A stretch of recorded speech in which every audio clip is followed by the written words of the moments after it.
Hello friends, welcome back to our channel. இது நான் உங்கள் விக்ரம். நீ நம்ம பார்க்க போகிறது ஒரு 18+ ஸ்டோரி. ஸோ சின்ன பசங்க யாராவது வீடியோ பார்த்துட்டீங்கன்னா அதை க்ளோஸ் பண்ணிடுங்க. பேரண்ட்ஸ் யாராவது சின்ன பசங்களை வச்சு பார்த்துட்டு இருக்கீங்கன்னா இந்த வீடியோ அப்புறமா கூட பாருங்க. நாளை சொல்லி இந்த 18+ ஸ்டோரி நான் போடவே மாட்டேன்ட்டு, பட் இந்த ஸ்டோரி போட்டதுக்கு ஒரு காரணம் இருக்கு. அதுக்கு என்ன காரணம், ஷேர் பண்ணவர் வந்து ஃபோன் பண்ணி திட்டுற அளவுக்கு அந்த ஸ்டோரி இருக்கு. ஏன்னா வந்து நீங்க போடுவீங்களா மாட்டீங்களா, மற்றவங்க கிட்ட சொன்னா போடுறாங்க, நீங்க ஏன் போட மாட்டேங்கிறீங்க அப்படின்ற மாதிரிலாம் அவர் கேள்வி கேட்க ஆரம்பிச்சிட்டாரு. ஏன்னா அவர் அனுப்பிக்கிட்டது 1 மாசத்துக்கு மேலே ஆகுது. நம்ம வீடியோலாம் சொல்லியிருந்தோம், பட் அதிகமாக ஃபோக்கஸ் பண்ணுறதுல 18+, பட் வேற வழி தெரியல. ஏன்னா நிறைய பேர் என்கிட்ட சொன்னது அதுதான், நீங்கள் வந்து ட்ரெண்டுக்குள்ளே ஃபாலோ ஆகாமல் போனீங்கன்னா உங்களுக்கு வியூஸே வராதுன்ட்டு.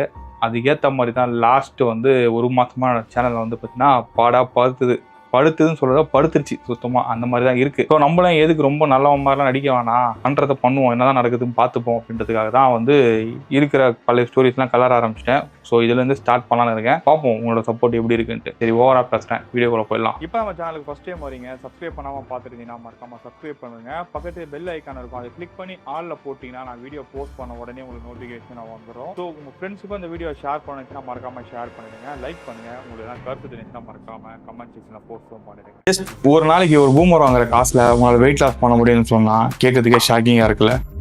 நான் விக்ரம் ஒரு இன்டர்நேஷனல் சர்டிஃபைட் ஃபிட்னஸ் ட்ரைனர். அது மட்டும் கிடையாதுங்க, ஒரு நியூட்ரிஷன் எக்ஸ்பர்ட் கூட. கோர்ஸ் யாருக்கானதுன்னு பார்த்தீங்கன்னா, ஆல்ரெடி நீங்கள் வெயிட் லாஸ் பண்ண ட்ரை பண்ணியிருப்பீங்க, பட் ஆனால் ரிசல்ட் இருந்திருக்காது. சில பேர் வந்து வெயிட் லாஸ் பண்ணணும், பட் எப்படி பண்ணுறதுன்னு தெரியாமல் ஒரு கன்ஃபியூஷன் இருப்பீங்களே, உங்களுக்கான கோர்ஸ் தான் இது. ஸோ இந்த கோர்ஸை நீங்கள் என்ரோல் பண்ணணும்னு நினச்சின்னா கீழே டிஸ்கிரிப்ஷனில் லிங்க் கொடுத்துருக்கேன், அதில் போய் என்ரோல் பண்ணிக்கோங்க. அது மட்டும் கிடையாது, இந்த கோர்ஸ் முடிச்சதுக்கப்புறம் உங்களுக்கு கேலரி ட்ராக்கிங், அதுக்கப்புறம் வந்து பார்த்தீங்கன்னா மீல் ட்ராக்கிங், அப்புறம் சாம்பிள் டயட் பிளான்ஸ், இந்த மாதிரி நிறைய டூல்ஸ் வந்து உங்களுக்கு அவைலபிளாக இருக்கும். ஸோ இந்த டூல்ஸ் எல்லாம் நீங்கள் யூஸ் பண்ணி உங்களால் ஈஸியாக weight loss or fat loss பண்ண முடியும். இதுல ஒரு அடிஷனல் போனஸ் என்னன்னு பாத்தீங்கன்னா, எவ்ரி மந்த் இதுல ஒரு மாடியூலும் ஆட் பண்ண போறோம். ஸோ இந்த மாடியூல் எதை பத்தினது இருக்க போகுதுன்னு பாத்தீங்கன்னா, பயோஹேக் பத்தி இருக்க போகுது. இந்த பயோஹேக்ன்றது என்னன்னா, நீங்க வெயிட் லாஸ் பண்றீங்களா, அட் சேம் டைம் உங்க ஏஜையும் ரிவர்ஸ் பண்ண முடியும், விச் மீன்ஸ் உங்க மெட்டபாலிக் ஏஜை ரிவர்ஸ் பண்ண முடியும். அதை பத்தின கோர்ஸும் வந்து பாத்தீங்கன்னா ஃபர்தர் ஆட் பண்ண போறோம். இது எல்லாமே ஜஸ்ட் நீங்க பே பண்ற இந்த காஸ்ட்ல தான் அடங்கும் போது ஃபர்தர் இந்த சார்ஜஸும் வாங்க போறதும் கிடையாது.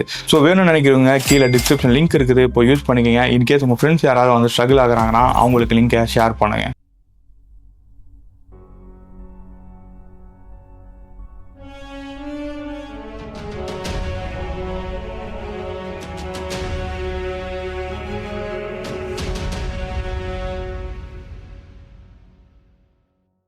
இந்த ஸ்டோரியை நமக்கு ஷேர் பண்ணுற நேம் வந்து பார்த்தீங்கன்னா கார்த்தி. அவர் ஷேர் பண்ணாருன்னு சொல்கிறத விட அவர் பர்சனலாக நான் மீட் பண்ணியும் செஞ்சுருக்கேன். எப்படின்னா, அவர் தான் வந்து என்னோட இடத்துல ட்ராப் பண்ணார். ஒரு புக்கிங் விஷயமா. ஆக்சுவலாக நான் ஒரு இடத்துக்கு போகிறதுக்காக வந்து கேப் புக் பண்ணியிருந்தேன். புக் பண்ணும்போது அவர் தான் வந்து பிக் பண்ணியிருந்தார். பிக் பண்ணிட்டு உங்களை எங்கேயோ பார்த்த மாதிரி இருக்கேன் ரொம்ப நாள் கேட்டிருந்தார். அப்போ சொன்ன இன்ஸ்டாகிராமில் அது மாதிரிலாம் வீடியோஸ்லாம் போடுவாங்க, ஃபிட்னஸ் சேனல் வச்சுருக்கேன் அப்படின்னு சொன்னேன். அப்புறம் தான் அவர் என்ன சொன்னாருன்னு பார்த்தீங்கன்னா, இல்லை நீங்கள் வேறு ஏதோ சேனல் வச்சுருக்கீங்க, அந்த பேஜ் ஸ்டோரிலாம் சொல்லிங்க, அவர் தானே நீங்கள் ஆமாங்க அப்படின்னு. அப்புறம் தான் வந்து ப்ரோ கொஞ்சம் ஃப்ரெண்ட்ஸில் வந்து பாருங்க, அவங்ககிட்ட நிறைய சொல்லணும் அப்படின்னாரு. ஒரு கொஞ்சம் விஷயத்த வந்து போகிற வரைக்கும் சொன்னார். போய் முடிச்சதுக்கப்புறம் ப்ரோ மீதெல்லாம் நான் உங்களுக்கு ஃபோனில் சொல்கிறேன், நீங்கள் ஃபோனில் சொல்லாதீங்க, இந்த செஞ்சு வாய்ஸ் மெசேஜ் அனுப்புங்க அப்படின்னு. ஸோ அதுக்கப்புறம் வந்து ஃபோனும் பண்ணார், வாய்ஸ் மெசேஜ் அனுப்புனார். அதுக்கப்புறம் வந்து நானும் போகிறது டிலே பண்ணிட்டேன். ஸோ இதுதான் நடந்துச்சு. அவர் அப்படி தான் நம்மகிட்ட ஸ்டோரியை ஷேர் பண்ணார். இவர் வந்து மதுரையை சேர்ந்தவர். கிட்டத்தட்ட ஒரு 15-20 வருஷத்துக்கு முன்னாடி வந்து சென்னைக்கு வந்து வேலைக்காக வராரு. 2004 காலகட்டத்தில் வந்து சென்னை வேலைக்கு வராரு. வேலைக்கு வந்த டைமில் அவருக்கு பிடிச்ச ஒரு சில வேலையெல்லாம் செய்கிறாரு. பட் பெருசாக வந்து அவருக்கு வருமானம் எதுவும் கிடைக்கிற மாதிரி தெரியல. அதுக்கப்புறம் என்ன பண்ணுறாருன்னா, ஊரில் இருக்கிற இடத்த விற்று அந்த இடத்துல அந்த காசை எடுத்து இங்கே வந்து ஒரு கேபும் வாங்குறாரு. ஸோ அந்த டைமில் வந்து இங்கே ஓலா, ஊபர் அந்த மாதிரி விஷயங்கள்லாம் எதுவுமே கிடையாது. ஸோ கால் டாக்ஸி தான் ஓட்டணும். இவர் என்ன பண்ணுறாருன்னு பார்த்தீங்கன்னா, ஒரு சில டிராவல்ஸ் மூலிமா வந்து வண்டி வந்து பார்த்தீங்கன்னா லாங் ட்ரிப் எடுக்கிறது, அப்புறம் லோக்கல்லே வந்து வண்டி ஓட்டுறது, இந்த மாதிரி வேலையெல்லாம் பார்க்குறாரு. ஒரு கட்டத்தில் வந்து அதில் கொஞ்சம் வருமானம் கம்மியானதுக்கப்புறம் இவர் என்ன செய்கிறாருன்னு பார்த்தீங்கன்னா, சில பல வேலைகள்லாம் அந்த ஐடி கம்பெனியில் பிக்கப் அண்ட் ட்ராப் பண்ணுறது, இந்த மாதிரி விஷயங்கள்லாம் பண்ணுறாரு. மோஸ்ட்லி வந்து இவர் நைட்டு தான் ஃபோக்கஸ் பண்ணுறாரு. இந்த ஐடி கம்பெனிலாம் யூஎஸ் ஷிஃப்ட்டில் வேலை செய்யறவங்களாம் மிட் நைட்டில் வந்து ஷிஃப்ட் முடியல, அவங்கள தான் இவர் மோஸ்ட்லி வந்து ஃபோக்கஸ் பண்ணி பிக்கப் அண்ட் ட்ராப் பண்ணுறது இதெல்லாமே பண்ணிட்டு வந்துட்டுருக்காரு. ஓஎம்ஆர் ஸ்ட்ரெச்சில் வந்து நிறைய ஐடி கம்பெனிலாம் வந்து இவரோட நம்பர் அந்த டைமில் இருந்திருக்கு. ஸோ எமர்ஜென்சியாக இவர் கூப்பிட்டா உடனே போய் வந்து பிக் பண்ணுறதெல்லாம் பண்ணிட்டு வந்துட்டுருக்காரு.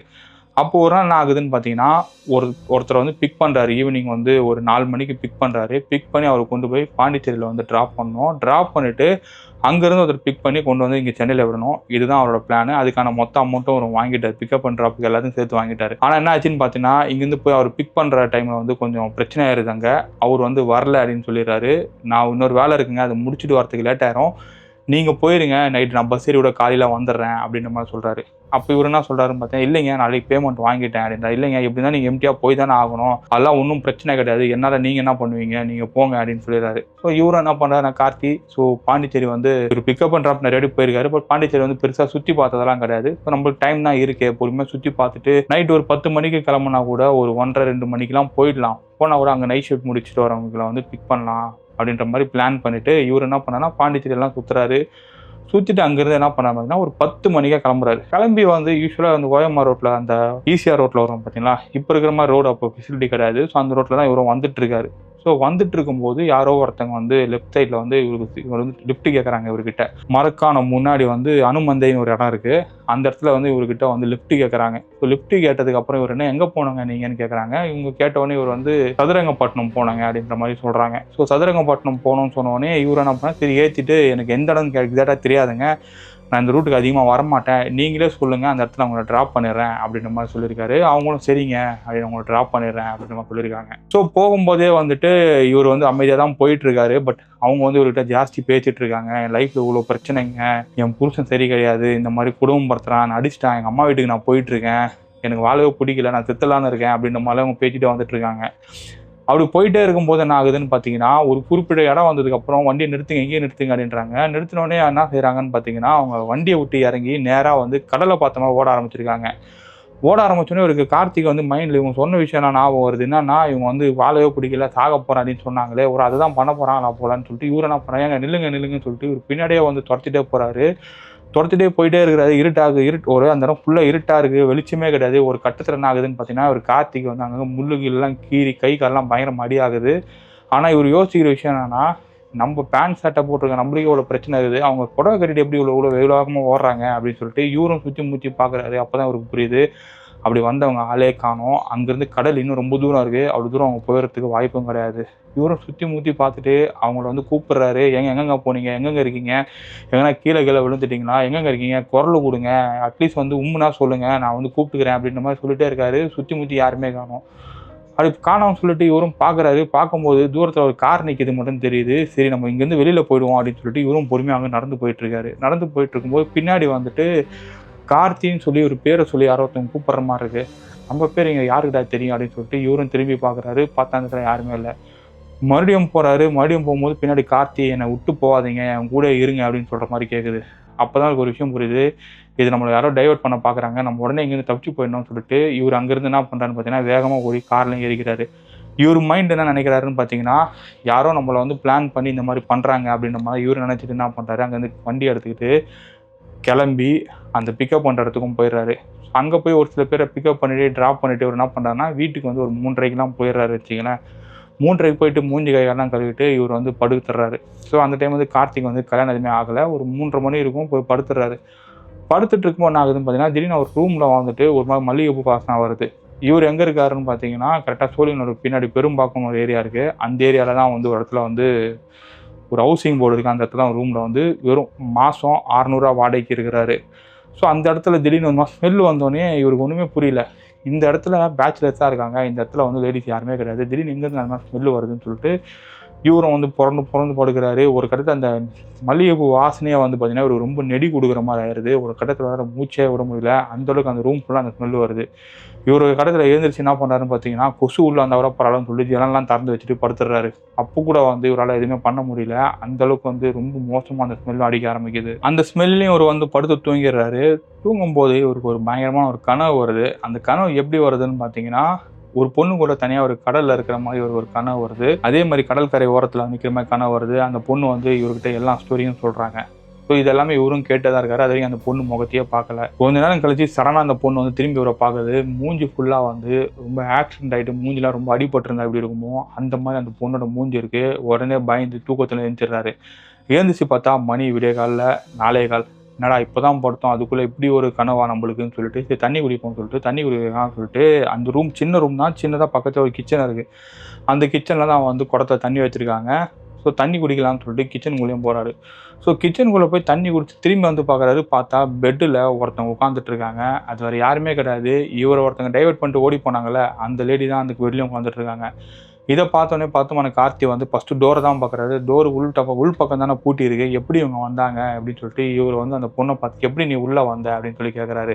அப்போ அவங்க என்ன சொல்கிறாங்கன்னா, நான் உன் கூடயே தான் நான் இருந்தேன், நான் எங்கேயுமே போகலையே, உன் கூடயே தான் நான் வந்திருக்கேன் இந்த ரூமில், நீ நான் எப்போ வந்தேன்னு கேட்குற, வா இங்கே வந்து உட்காரு வா அப்படின்னு சொல்லிட்டு அவங்க கூப்பிட்றாங்க. பட் அது வரைக்கும் கார்த்தி வந்து நார்மலாக தான் பேசிட்டு இருந்திருக்காரு. பட் அவங்க அப்படி சொன்னோடனே ஒரு மைண்டு வந்து அவங்க கண்ட்ரோலுக்கு எடுத்த மாதிரி இவரும் அந்த அவங்களோட கண்ட்ரோலுக்கு போயிடுறாரு. போனதுக்கப்புறம் வந்து அவங்களும் வந்து பார்த்தீங்கன்னா கார்த்தி பக்கத்தில் உட்காந்து கார்த்தி மேலே கை வைக்கக்கூடாத இடத்தெல்லாம் கை வச்சு அவரை வந்து செடியூஸ் பண்ண ஆரம்பிக்கிறாங்க. அட் சேம் டைம் 2 பேருமே வந்துட்டு குஜாலில் இறங்கிடுறாங்கன்னு வச்சுக்கோங்க. அந்த மாதிரி ஒரு சுச்சுவேஷன் அந்த இடத்துல நடக்கிறது. ஸோ நடந்து முடிஞ்சதுக்கப்புறம் கார்த்தி வந்து மயக்க நிலைக்கே போயிடுறாரு. காலையில் எழுந்திரிச்சு பார்க்குறாரு, மணி பார்த்தீங்கன்னா 9:45. ஐயோ 8 மணிக்கெலாம் எழுந்திரிச்சோம், இன்றைக்கி நான் இவ்வளோ நேரம் தூங்கிட்டோம்னு சொல்லிட்டு எழுந்திரிச்சு இதுக்கப்புறமா தான் ஒரு யோசனை வருது. நைட்டு என்ன நடந்துச்சு, நம்மளுக்கு கனவு வந்துச்சு, அப்புறம் தண்ணி குடிச்சிட்டு வந்தோம், இந்த மாதிரி நடந்திருக்கே, ஒருவேளை இதுவும் கனவாக இருக்குமா, இல்லை கனவுக்குள்ளே கனவு வருமா, நம்மளுக்கு ஒன்றுமே புரியலையே அப்படின்னு சொல்லிட்டு கார்த்தியும் யோசிக்க ஆரம்பிக்கிறாரு. ஒரு கடத்தில் அந்த ரூம் எல்லாம் சுற்றி பார்க்குறாரு. பார்த்ததுக்கப்புறம் தெரியுது, ஓகே இது நம்மளுக்கு கனவு தான் சொல்லிட்டு குளிக்கலாம்னு சொல்லிட்டு போகிறாரு. குளிக்கும்போது தான் ஒரு சில சிம்டம்ஸ் அவருக்கு தெரியுது. ஓகே நைட் நம்மளுக்கு ஏதோ நடந்திருக்கு அப்படின்றது. மேபி இது கனவுல கூட நம்மளுக்கு நடக்கிறது வாய்ப்புகள் இருக்குது. சில நேரத்தில் அப்படி ஆகும். நிறைய பேருக்கு புரியும்னு நினைக்கிறேன் என்ன சொல்கிறேன்றது. ஸோ இந்த மாதிரிலாம் நடக்கும் அப்படின்னு சொல்லிட்டு இவரும் வந்துட்டு அதை பெருசாக எடுத்துக்காமல் அன்றைக்கும் வந்து டியூட்டிக்கு போயிடுறாரு. ஸோ காலையில் ரெகுலராக வந்து வேலை பார்த்துட்டு நைட்டும் வந்து இந்த மாதிரியான பிக்கப் பண்ணுற ஷட்டல் சர்வீஸ் எல்லாமே பண்ணிவிட்டு அன்றைக்கி நைட்டும் வராரு.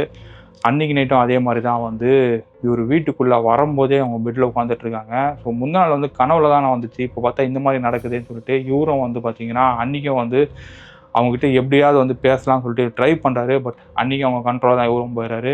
முந்தின நைட்டு என்ன நடந்துச்சோ அதுதான் அன்றைக்கி நைட்டு நடக்குது. இது தொடர்ந்து 1 நாள் 2 நாள் இல்லாமல் தொடர்ந்து 1 வாரம் நடந்து தான் இருக்குது. ஒரு கட்டத்தில் கார்த்தியை வந்து எப்படா 3:30 மணிக்கு முடிச்சுட்டு சீக்கிரம் வீட்டுக்கு போவோம் அப்படின்ற ஒரு ஸ்டேட்டுக்கு வந்து கார்த்தியா வந்துட்டார். இது கண்டினியூஸாக நடந்துக்கிட்டே தான் இருக்குது. ஒரு கட்டத்தில் 83 கிலோ இருந்த கார்த்தி 45 கிலோ வரைக்கும் வந்துடுறாரு. அவர் உடம்பு ஃபுல்லாக வந்து மெலிஞ்சு போயிடுது. அந்த டைம் தான் என்ன ஆகுதுன்னு பார்த்தீங்கன்னா, ஊர்லேருந்து கார்த்திக் ஒரு ஃபோன் வருது. அப்போலாம் அந்த 1100 ஃபோன் தானே வச்சுருப்பாங்க. அந்த ஃபோன் தான் அவரும் வச்சுருந்துருக்காரு. அந்த ஃபோனுக்கு வந்து ஒரு கால் வருது. இது யாருக்கிட்டேருந்து வருதுன்னு பார்த்தீங்கன்னா, அவங்க தங்கச்சிக்கிட்டேருந்து.